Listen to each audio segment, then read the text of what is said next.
Hello friends and welcome back to exam Marathi academy. तर मित्रांनो, या व्हिडिओत आपण मराठी ग्रामरचे क्वेश्चन्स पाहणार आहोत. तुमच्या सर्व अपकमिंग एक्झामसाठी most important and exam specific questions असणार आहेत. TCSने घेतलेल्या एक्झाम्सचे प्रिव्हियस इयर क्वेश्चन्स पण यात इन्क्लूड आहेत. त्यामुळे ही मराठी ग्रामरची सिरीज तुमच्या एक्झामिनेशन पॉईंट ऑफ व्ह्यूने मोस्ट इम्पॉर्टंट असणार आहे. तर स्टार्ट करूया. दुरून डोंगर साजरे या वाक्यात डोंगर हे कोणत्या प्रकारचे नाम आहे? विशेष नाम, सामान्य नाम, भाववाचक नाम की समूहवाचक नाम? दुरून डोंगर साजरे या वाक्यात डोंगर हे कोणत्या प्रकारचे नाम आहे? तर इथे डोंगर या शब्दातून एखाद्या स्पेसिफिक डोंगराचा बोध होतोय का? तर इथे डोंगर या शब्दातून एखाद्या ठराविक डोंगराचा बोध होत नाहीये. त्यामुळे हे येईल सामान्य नाम. ऑप्शन बी येईल तुमचं करेक्ट आन्सर. ठीक आहे. Next question. मनोहरला खूप आनंद झाला या वाक्यातील भाववाचक नाम कोणते आहे? मनोहर आनंद खूप की झाला? या वाक्यातील भाववाचक नाम कोणते आहे ते ओळखायचं आहे. तर भाववाचक नाम काय असते? तर ज्याला स्पर्श करता येत नाही, चव घेता येत नाही, जे डोळ्यांनी पाहता येत नाही, अशा काल्पनिक नावांना म्हणतात भाववाचक नामे. श्रीमंती, गरिबी, विश्रांती, सौंदर्य, आनंद, दुःख, मनुष्यत्व ही सर्व येतात भाववाचक नामांमध्ये. काय येईल मग याचं करेक्ट आन्सर? तर या वाक्यात भाववाचक नाम आहे आनंद. ऑप्शन बी येईल तुमचं करेक्ट आन्सर. ज्याला स्पर्श करता येत नाही, चव घेता येत नाही, डोळ्यांनी पाहता येत नाही, अशा काल्पनिक नावांना म्हणतात भाववाचक नामे. ठीक आहे. पुढचा प्रश्न. संधी करा, सन्मती. तर कोणती संधी आहे? तर अनुनासिक संधी आहे. आणि अनुनासिक संधीमध्ये संधी झालेले दोन्ही वर्ण अनुनासिके असतात. अनुनासिके म्हणजे ण, न, म ही आहेत अनुनासिके. तर त आणि म ही दोन्ही अनुनासिके असल्यामुळे तच्या जागी याच वर्गातील अनुनासिक येईल व संधी होईल सन्मती. सत प्लस मती इक्वल टू सन्मती. त आणि म दोन्ही अनुनासिके असल्यामुळे तच्या जागी याच वर्गातील अनुनासिक येईल न आणि संधी होईल सन्मती. ठीक आहे. पुढचा प्रश्न. धारा प्लस उष्ण या शब्दांची संधी काय होईल? धारेष्ण, धरुष्ण, धारोष्ण की धृष्ण? धारा प्लस उष्ण. तर धाराचा रा म्हणजे आ प्लस उष्णचा उ, आ प्लस उ होईल ओ आणि संधी होईल धारोष्ण. ऑप्शन सी येईल तुमचं करेक्ट आन्सर. धाराचा आ आणि उष्णचा उ दोन्ही मिळून होईल ओ आणि संधी होईल धारोष्ण. ठीक आहे. महा प्लस उत्सव, महोत्सव यामध्ये पण आ प्लस उ होतो ओ आणि महोत्सव ही संधी तयार होते. महा प्लस उत्सव, महोत्सव. धारा प्लस उष्ण, धारोष्ण. ठीक आहे. देन गंगा प्लस उदक, गंगोदक. Next question. संधी करा बही प्लस अंग. बाह्यरंग, बहिरंग, बहिरंग, बिहरंग. काय होईल संधी बही प्लस अंग? तर विसर्ग संधी आहे. बही प्लस अंग, बहिरंग. रस्व ही येईल की दीर्घ ही येईल? तर रस्व ही येईल. ऑप्शन सी येईल तुमचं करेक्ट आन्सर. ठीक आहे. Next question. फसवेगिरी हा तर त्याचा मूळ स्वभाव आहे. या वाक्यातील फसवेगिरी हा शब्द कोणत्या प्रकारचे नाम आहे? सामान्य नाम, भाववाचक नाम, विशेष नाम की समूहवाचक नाम? फसवेगिरी. तर आपण प्रिव्हियस क्वेश्चनमध्ये पाहिलं होतं, ज्याला स्पर्श करता येत नाही, चव घेता येत नाही, डोळ्यांनी पाहता येत नाही, अशी काही काल्पनिक नावं असतात त्यांना म्हणतात भाववाचक नामे.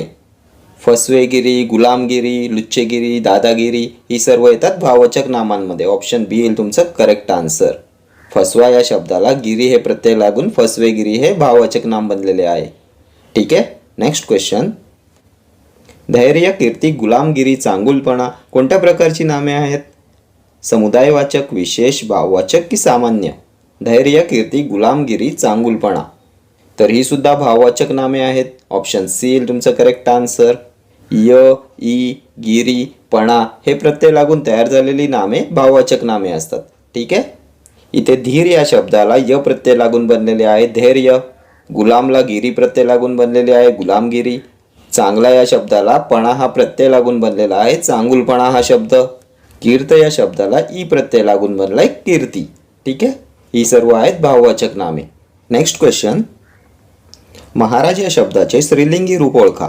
सम्राज्ञी, महाराजेश्वरी, राजेश्वरी, महाराणी. महाराज या शब्दाचे स्त्रीलिंगी रूप. तर महाराज, महाराणी. ऑप्शन डी येईल तुमचं करेक्ट आन्सर. Next question.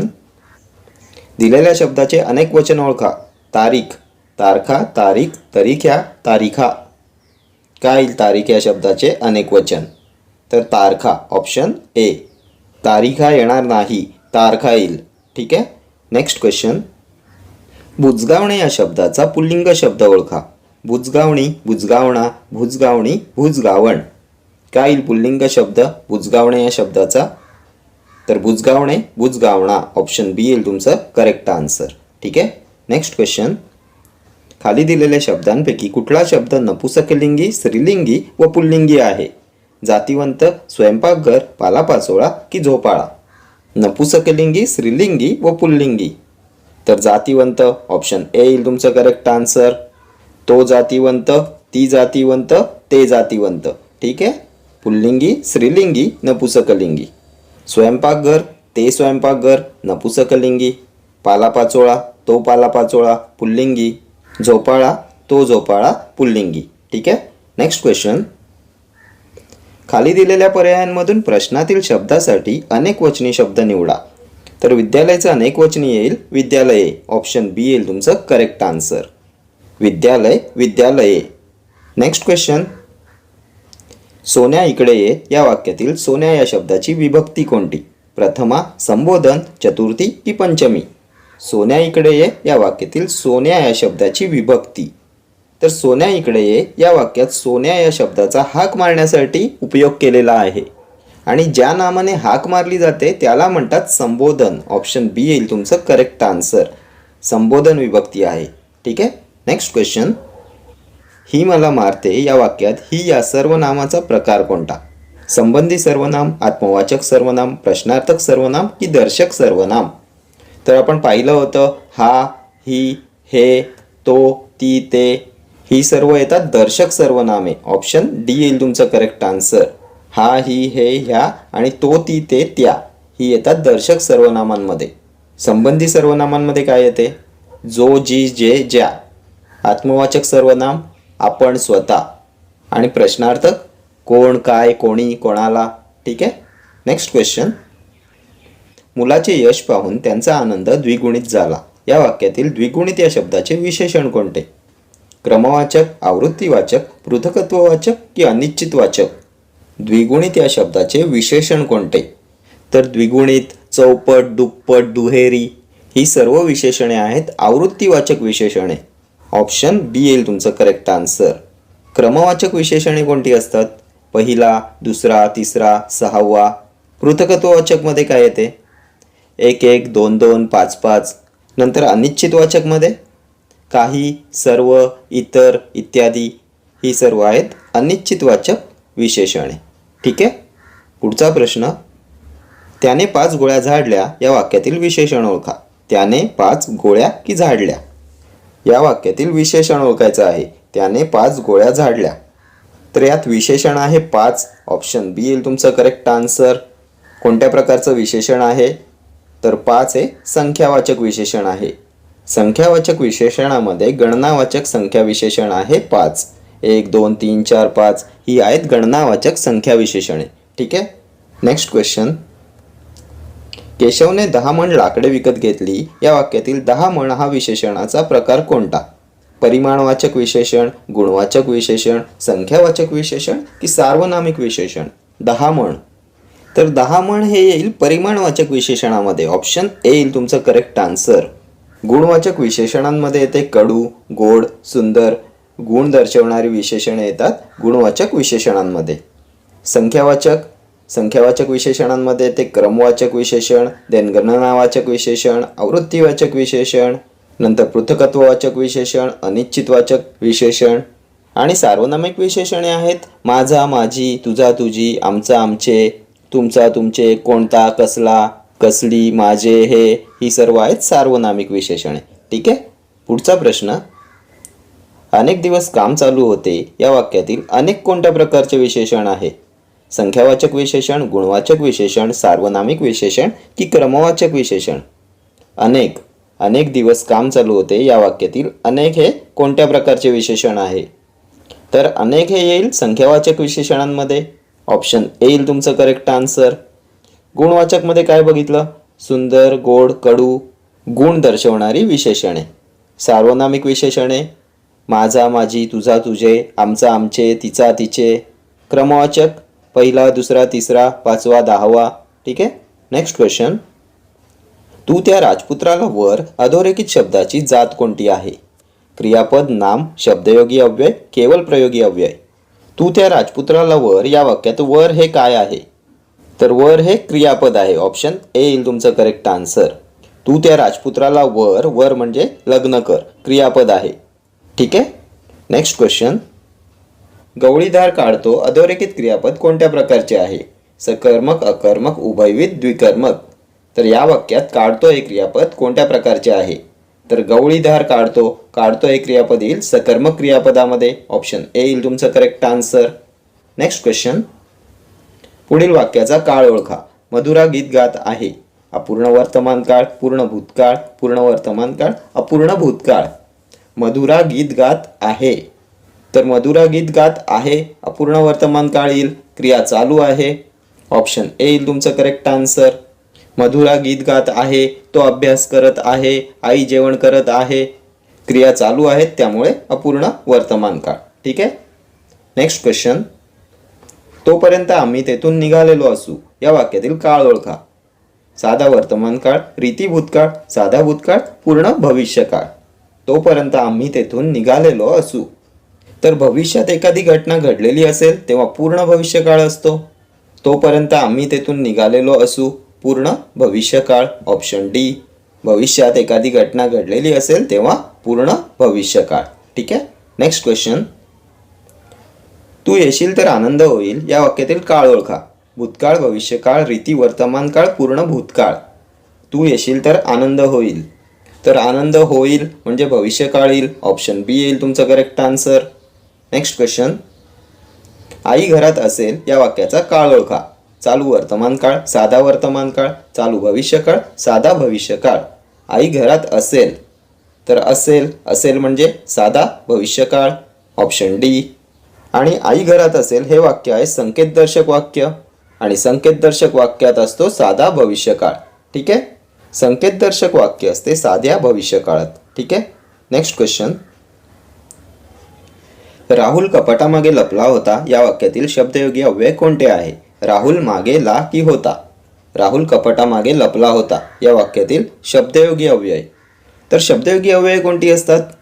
मागे, पुढे, आधी, नंतर, मधून, वर, समोर, जवळ, आत, बाहेर, अलीकडे, पलीकडे. ही सर्व आहेत शब्दयोगी अव्यय. कोणतं येईल या वाक्यात शब्दयोगी अव्यय? कपाटा मागे. ऑप्शन बी येईल तुमचं करेक्ट आन्सर. ठीक आहे. Next question. दगडापेक्षा वीट मऊ अधोरेखित शब्दयोगी अव्ययाचा प्रकार ओळखा. तुलनावाचक, कालवाचक, योग्यतावाचक, हेतुवाचक. दगडापेक्षा वीट मऊ या वाक्यात पेक्षा या शब्दयोगी अव्ययाचा प्रकार ओळखायचा आहे. तर पेक्षा, देन परीस, मध्ये, ही सर्व आहेत तुलनावाचक शब्दयोगी अव्यय. ऑप्शन ए येईल तुमचं करेक्ट आन्सर. दगडापेक्षा वीट मऊ. तुलना करण्यासाठी पेक्षा या शब्दयोगी अव्ययाचा वापर केला आहे त्यामुळे तुलनावाचक शब्दयोगी अव्यय. सीतापेक्षा गीता उंच आहे. पेक्षा शब्दयोगी अव्यय. मुलांमध्ये समीर सर्वात हुशार आहे. मध्ये शब्दयोगी अव्यय. कालवाचकमध्ये काय येते? तर आधी, नंतर, पूर्वी, अलीकडे, पलीकडे, पर्यंत. ही सर्व आहेत कालवाचक शब्दयोगी अव्यय. योग्यतावाचकमध्ये काय येते? तर योग्य, सम, समान, सारखा. ही आहेत योग्यतावाचक शब्दयोगी अव्यय. हेतुवाचकमध्ये काय येईल? तर करिता, कारणे, नंतर साठी, प्रित्यर्थ, निमित्त. ही सर्व आहेत हेतुवाचक शब्दयोगी अव्यय. ठीक आहे. पुढचा प्रश्न. मरावे परी कीर्तिरूपी उरावे या वाक्यातील परी हे कोणत्या प्रकारचे उभयान्वयी अव्यय आहे? समुच्चय बोधक, विकल्प बोधक, न्यूनत्व बोधक, परिमाण बोधक. परी हे कोणत्या प्रकारचे उभयान्वयी अव्यय आहे? तर मरावे परी कीर्तिरूपी उरावे. त्याने अभ्यास केला परंतु नापास झाला. परी, परंतु, पण, किंतु, बाकी. ही सर्व कमीपणा, उणीव दर्शवणारे उभयान्वयी अव्यय आहेत. आणि कमीपणा दर्शवणारी उभयान्वयी अव्यय न्यूनत्व बोधक. ऑप्शन सी येईल तुमचं करेक्ट आन्सर. ठीक आहे. Next question. दामोदरने उत्तम अभ्यास केला म्हणून त्याला यश मिळाले या वाक्यातील उभयान्वयी अव्यय खालीलपैकी कोणते आहे? म्हणून केला यश किती आला? तर दामोदरने उत्तम अभ्यास केला म्हणून त्याला यश मिळाले. उभयान्वयी अव्यय कोणते येईल? म्हणून. Option A. कोणत्या प्रकारचे उभयान्वयी अव्यय आहे? म्हणून. तर हे येईल परिणामबोधक उभयान्वयी अव्ययामध्ये. पहिल्या वाक्यातील घटनेचा परिणाम दुसऱ्या वाक्यात दिलाय, त्यामुळे म्हणून हे परिमाणबोधक उभयान्वयी अव्यय आहे. ठीक आहे. Next question. देह जाओ अथवा राहो, पांडुरंगी दृढ भावो, अधोरेखित शब्द कोणत्या प्रकारचे उभयान्वयी अव्यय आहे? समुच्चयबोधक, परिणामबोधक, न्यूनत्वबोधक, विकल्पबोधक. अधोरेखित शब्द आहे अथवा, आणि अथवा, किंवा, वा, अगर ही आहेत विकल्पबोधक उभयान्वयी अव्यय. ऑप्शन डी येईल तुमचं करेक्ट आन्सर. दिलेल्या पर्यायातून एक असा बोध होतो अथवा, किंवा, वा, अगर या उभयान्वयी अव्ययांनी, त्यामुळे विकल्पबोधक उभयान्वयी अव्यय. समुच्चयबोधकमध्ये काय येईल? आणि, व, आणखी, आणि, शिवाय. परिणामबोधक म्हणून, सबब, याकरिता, यास्तव, तस्मात. ठीक आहे. न्यूनत्वबोधकमध्ये काय येईल? पण, परंतु, किंतु, परी, बाकी. ठीक आहे. Next question. छे या केवल प्रयोगी अव्ययातून कोणता भाव व्यक्त होतो? आश्चर्य, शोक, विरोध की मौन? तर छे, हॅट, छट ही सर्व आहेत विरोधदर्शक केवल प्रयोगी अव्यय. ऑप्शन सी येईल तुमचं करेक्ट आन्सर. यातून विरोध दर्शवला जातो म्हणून विरोधदर्शक केवल प्रयोगी अव्यय. Okay friends, thank you for watching this video. See you in the next video. Till then, do like, share, comment and subscribe to my channel. Thank you.